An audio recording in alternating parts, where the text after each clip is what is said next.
Hey everyone, welcome to Food Chest. Hope you're having a great day, whatever day it is from where you're watching from.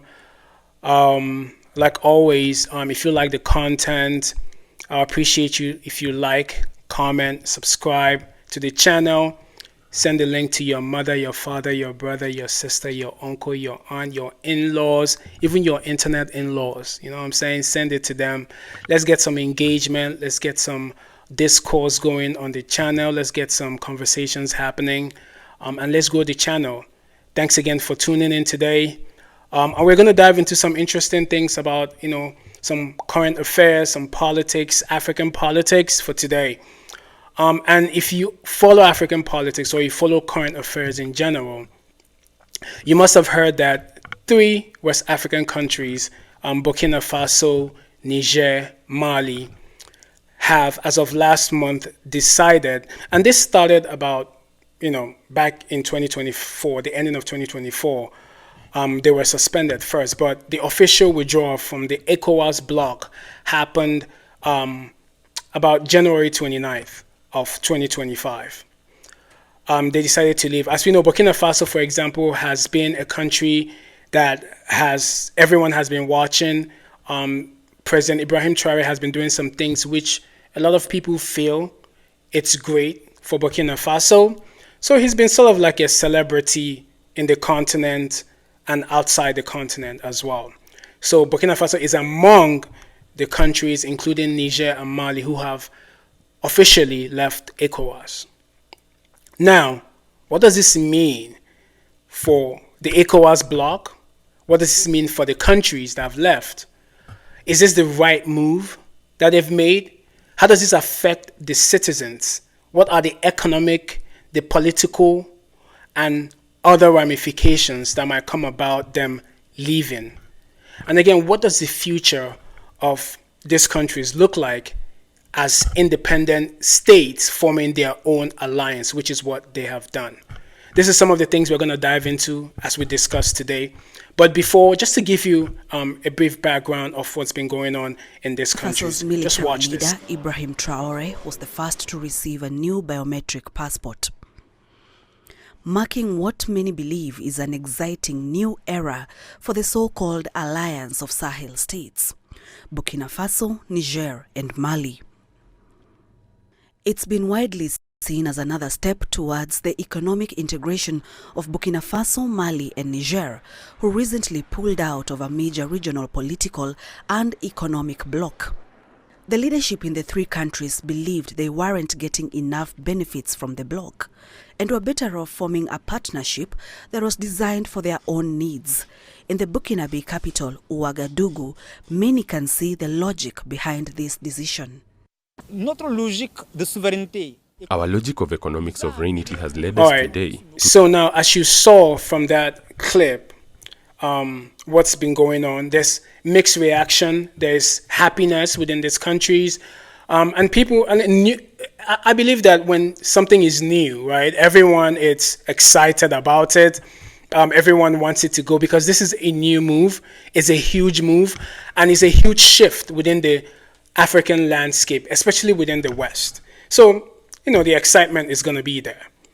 Now, just to go on a step-by-step basis for understanding of what's really going on, that's what I'm going to do. So, before I proceed, what is ECOWAS, right?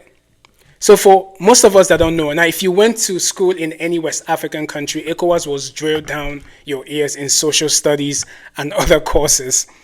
But ECOWAS stands for the Economic Community of West African States. Now, it's a political and economic union of West African countries. The organization's goal, I believe, is to promote economic integration among its members. Some of the things that it does, or some of these mandates of ECOWAS includes it coordinates policies, standards, and systems across West Africa. It promotes economic integration in areas like industry, agriculture, energy, etc. It also works to improve social and cultural matters within West African states. and it also helps with conflict within the region as well. So you can see that it's a bloc that has a lot of mandates to do. But my thing is that, de jure, these are its mandates. But de facto, is this really what happens? And we're going to get to that. Now, how was ECOWAS established, right? How did it establish? ECOWAS came to pass through the Treaty of Lagos, and it was signed in Lagos back, I want to say, like in 1975. That's when it was signed. But there was a revised treaty that was signed in 1993.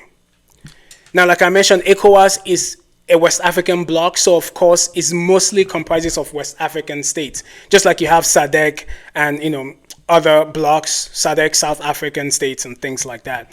So some of the countries within ECOWAS are like Benin, Burkina Faso, Cape Verde, Cote d'Ivoire, Nigeria, the Gambia, Guinea, Guinea-Bissau, Liberia, Mali, and so forth. So these are all the states within ECOWAS.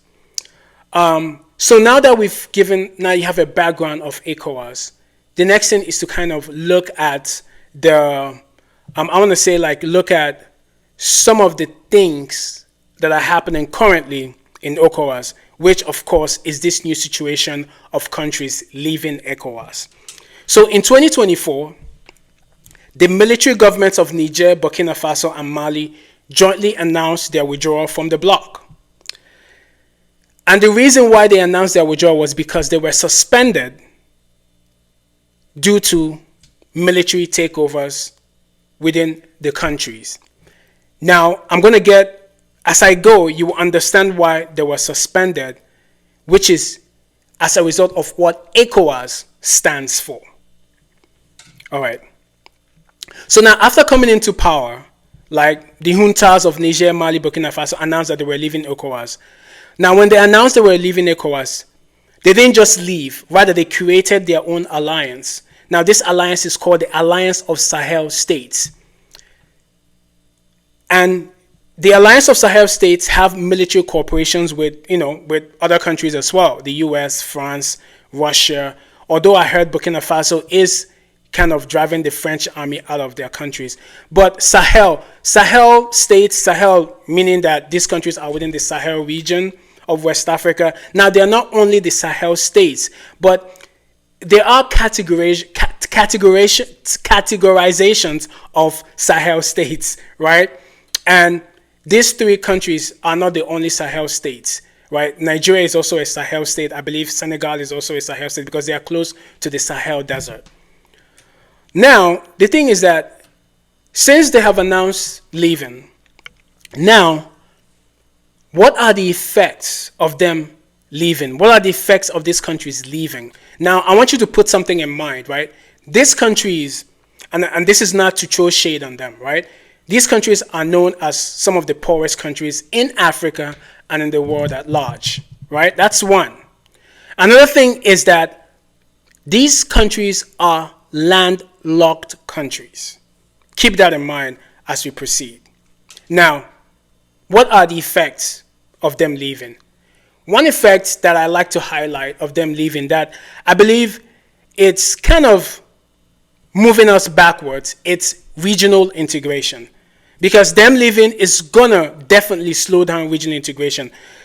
Africa has been regionally integrating, which, as a lot of people would like it, might or was about to birth African integration, if you believe in that, right? But with them leaving, it slows down this process. Being part of ECOWAS since the 70s and now leaving and creating another bloc is just more cutting of African states into small pieces, which colonization did already, right? So that's one thing. Another thing I like to point out is the economic effects.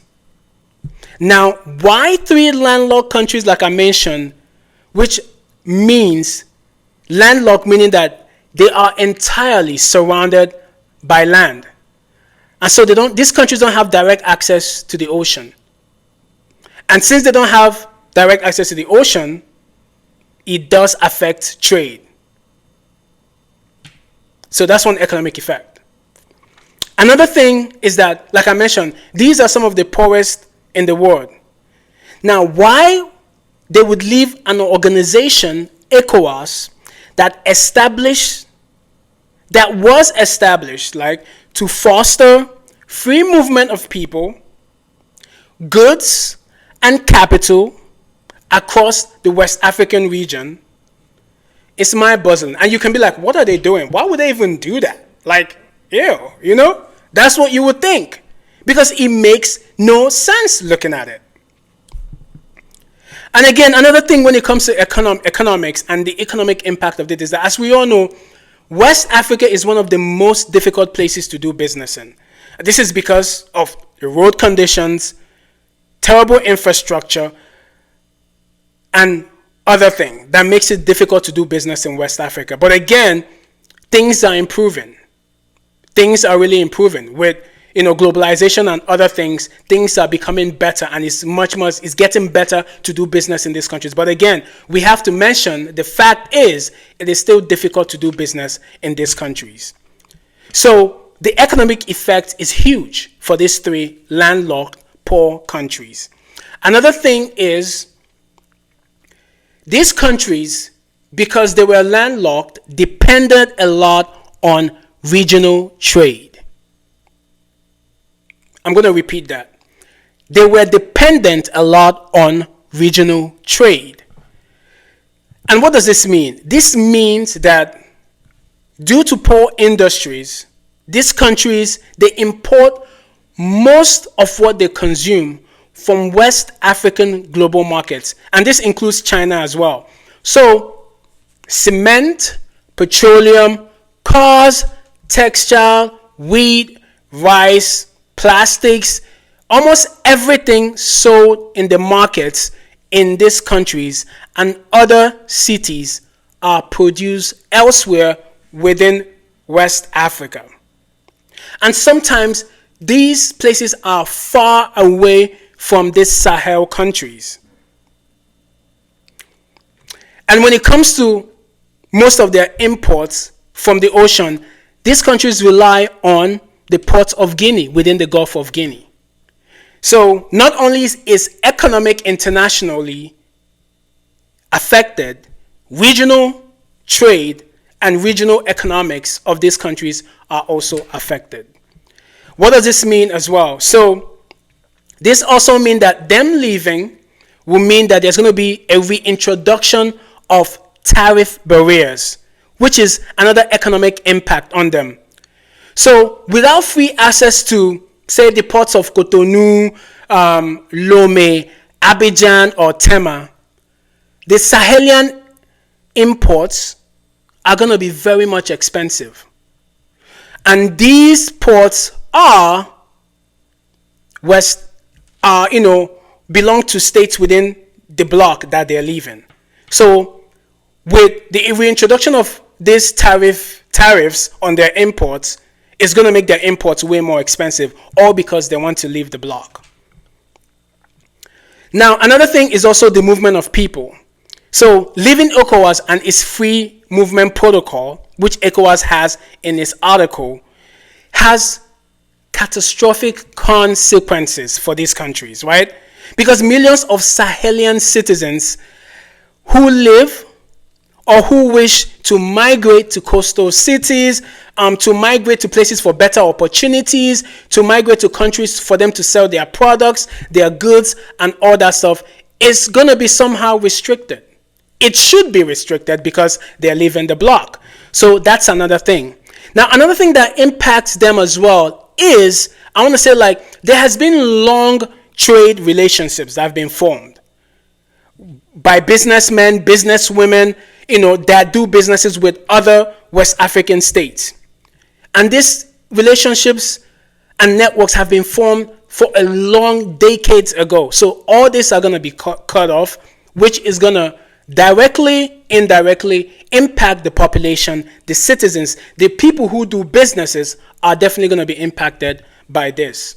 So these are some of the economic impacts that Burkina Faso, Niger and Mali are likely going to face for leaving ECOWAS. But in spite of all this, and I'm pretty sure they have experts, I'm not an expert, but I'm pretty sure they have experts who analyze all this and say, hey, let's go, let's move, let's leave ECOWAS. And they still left. Now you might be wondering, wow, like all these effects, considering the state of the countries, and they still left, why did they leave then? Here's my take on this. Now, the decision to leave ECOWAS has little to do with economic considerations. And I mentioned this in the beginning. Though the primary motive, right, of ECOWAS or its member state, its region building, it's not confined by economic integration. So the motive for ECOWAS is to build the region politically, but it is not mainly for economic integration reasons, right? The main goal of the agreements of ECOWAS is to promote the dominance of democracy in the region as the main type of governance. It's important we understand that. ECOWAS' main objective was to create a culture of democracy being the main form of government within the West African states, to avoid violence, notably military coups. Now let's attach that to what's happening in these countries. All these countries, what do they have in common? It's military coups. Now, why is this important? This is important, and not only why is this important, but why is ECOWAS focus nation building under democracy? This is because when ECOWAS was formed, and mainly because in the 90s, a lot of West African states, right, and this is when there was a revision of it, of the treaty, a lot of West African states were undergoing a lot of military coups then. And if you can remember that time, there were military armed forces called ECOMOG, which was, created from ECOWAS. They're mobilized in Liberia, Sierra Leone, Guinea, under the leadership of Nigeria during that time. So during this time, there needed to be something to hold countries accountable so that their militaries will not overrule the government, which is why ECOWAS became. Let's keep that in mind, right? Now, another point I want to make is that if you look at the article of ECOWAS, right, the Article 25 of the 1999 protocol, it authorizes external intervention without state consent under certain conditions, including in the event of the overthrow or attempt to overthrow a democratically elected government. Does that sound familiar? That sounds like what has happened in these countries, right? So this point, rather than trade or economic liberalization, is the main reason why Burkina Faso, Mali, and Niger have decided to leave ECOWAS. So I mentioned economic reasons, but they are not thinking economically, because they have violated the article of ECOWAS. That is why they were suspended, hence why they made the move to leave. Are you following? Let's keep going. So, since the motive of leaving is not fueled by economic liberalization, and they are leaving because they fell short of their agreement as being part of ECOWAS.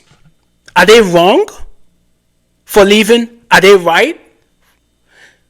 This is like a question you have to ask, right? Whether they're right or wrong. This is something I don't know, but let's look at this, right? So here's my final point, and here's my take. Like I've mentioned previously, African countries all have to do an introspective search on what works for them respectively and contextually. Like we've seen, these are military governments that have decided to depart from an agreement that stops military governments from ruling their member states. But I can't help to think, is military government the right government for these countries? Let me continue. Now, ECOWAS was established to promote democracy. Is democracy the right form of government for every country in Africa? That's a question we need to ask. Let's take Rwanda, for example. Paul Kagame has been in office in Rwanda for 25 years now. That is not democracy. But if you ask anybody from Rwanda whether they like what is going on in their country, they will tell you yes. I've talked to a lot of Rwandans, and they love their president, and they love what's going on. Even other African countries testify that Rwanda is a great country. But if you believe in democracy, you will say Rwanda is terrible. The government is terrible. But is it really? These are the things that African countries need to start asking itself. On what form of government really works contextually and respectively within the confines, within the country, looking at the diverse nature of each country and what each country has within itself. That is the best way to develop what works and use that. As long as the people are free, the economy is thriving. That is something to think about. Another point I want to make is that now the ECOWAS states indicated that the doors are still open. Why? Why are the doors still open? This undermines the reputation of the bloc. If your doors are still open to people who have decided, to countries who have decided to leave. If they've decided to leave, if Mali, Niger, and Burkina Faso have decided to leave ECOWAS, that's fine. They have their reasons why. The doors should be closed. Now, if they want to come back, then they should go through the process of getting back in to the bloc. This is how you run something, or you run a bloc, and you make sure that everyone is following the protocols. You can't just have a laissez-faire, oh, our doors are still open, we're still going to do trade with them, we're still going to do all that with them. No. Let's not undermine ECOWAS. Let's keep what it is. If they've left, let them leave, let them try something else. And I'll be happy if it works out for them. Because they deserve, as a country, to be happy. The people deserve to be happy. So if this is the right move for them, let them do it. But let's not say the doors are still open, because it undermines the countries who are following the rules and regulation of ECOWAS. And again, I can't help but think if military rule is the right kind of rule for these countries. Contextually, respectively, is military government the right government for Niger, Burkina Faso, and Mali? What do you think? Do you think that African countries should introspectively think and find what works for them? If it's not democracy, then it's fine.